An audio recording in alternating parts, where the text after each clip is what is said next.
I will be demonstrating how to successfully fly fish. As once said by Charles F. Orvis, unless one can enjoy himself with a fly, even if his efforts are unrewarded, he loses much real pleasure. More than half the enjoyment of fly fishing is from being outside in the surroundings and the satisfaction of open air, and the many pleasant recollections of one has seen, heard, and done.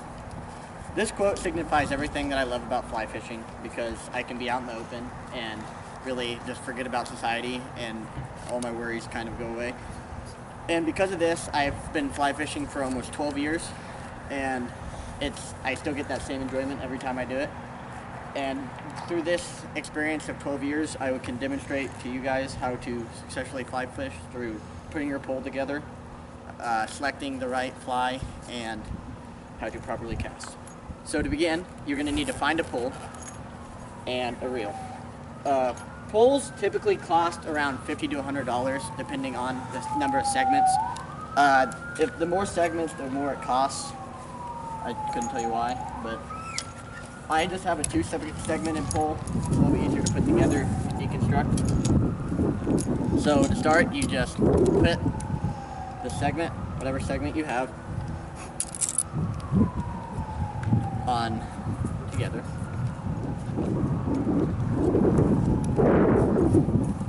And make sure the eye holes are lined up. And then you're gonna need to find a reel. Reels are a little bit more expensive, anywhere from $75 to $150 usually. And then you're gonna take your leader, which is this white, smaller string. Get that out before you put the reel actually on, because it can get tangled. So you want to make sure it's facing the right way, which you usually have logos and stuff on it, and they're always upside down. So you just back.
And you need to make sure that you don't get the eyelets twisted, because if you get twisted when you're actually casting it, it won't cast, it'll get tangled. And that can be very frustrating, because if it gets tangled, then it's not very fun to get it untangled.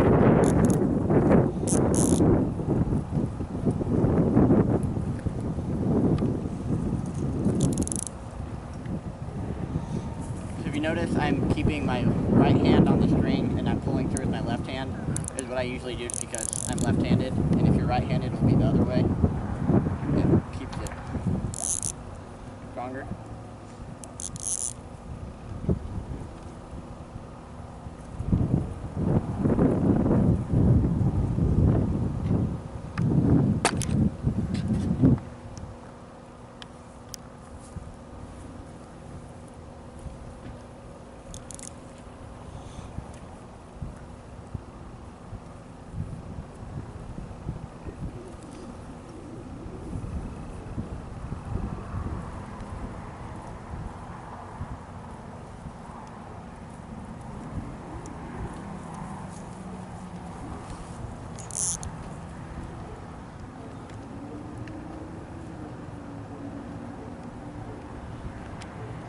So once you get all the way through, you're going to want to bring it all the way out until the line changes.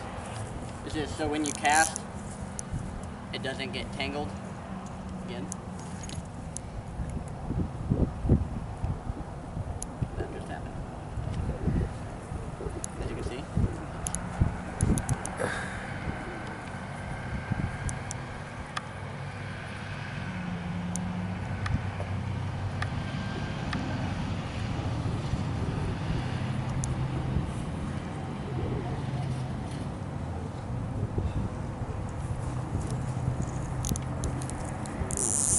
So now, once you got it through, you're gonna have to go on to choosing a fly.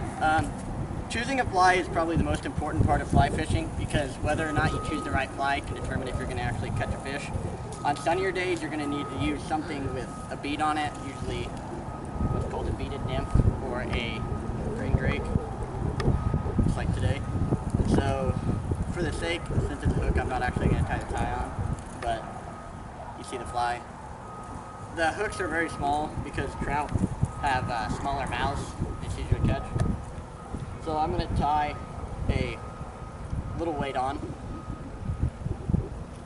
Now you tie, you just put it through, you string it through, and then you take it, you twist it around a few times, and then you put it back through the hole. You have tied, and then what you want to do is to secure it, you put a couple, I usually just put a couple double knots into it so it doesn't fall off.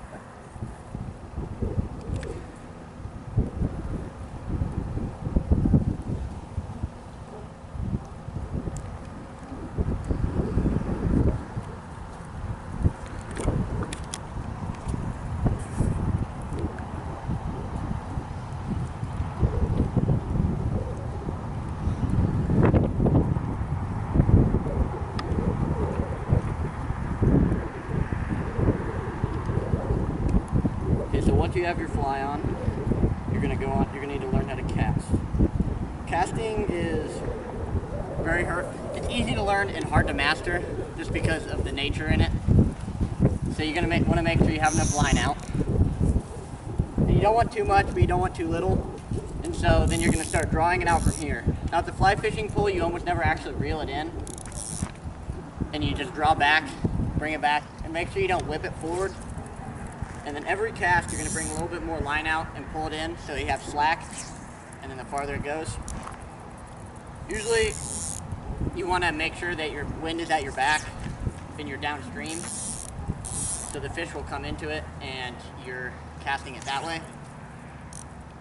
And you want to make sure you're aware of your surroundings, because if you're not, you're going to get caught in a bush or something, and that's another frustrating thing because it's very hard to get out. And so once you're done with that, the only time you reel it in is when you're bringing your line back in.